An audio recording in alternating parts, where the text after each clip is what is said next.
আমরা গত 1.5 দশক শেখ মুজিবের মোরাল অথবা ভাস্কর্যকে সামনে রেখে বাংলাদেশের তৌহিদি ছাত্র জনতাকে গুলি করে হত্যা করতে দেখেছি। আমরা শেখ মুজিবের মোরালকে সামনে রেখে বাংলাদেশকে তলাবিহীন যুদ্ধে পরিণত করতে দেখেছি। আমরা শেখ মুজিবের মোরালকে সামনে রেখে পবিত্র জুমাবারে আমাদের সম্মানিত ইমাম সাহেবদের খুতবা কিভাবে হবে সেটির দিক নির্দেশনা তাদেরকে দিতে দেখেছি।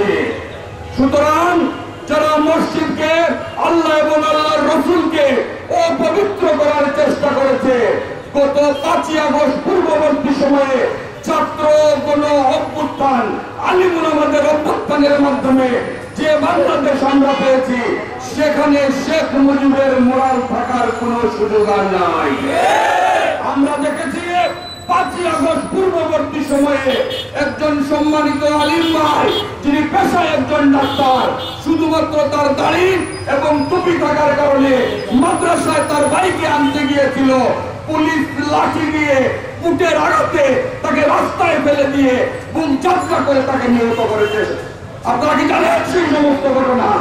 আজকে আমরাও লক্ষ্য করছি, শেখ হাসিনা পালিয়ে গেছে, কিন্তু প্রশাসনে তার প্রেতাত্মারা রয়ে গেছে।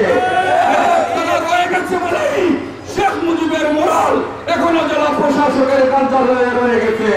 আমরা ধন্যবাদ জানাচ্ছি, শেষ মুহূর্তে শুভ বুদ্ধির উদয় হয়েছে। কিন্তু মনে রাখবেন, সিলেটের পুলিশ প্রশাসনে যারা দায়িত্বশীল আছেন, এই সিলেটের মাটি আলিমুল আমাদের মাটি।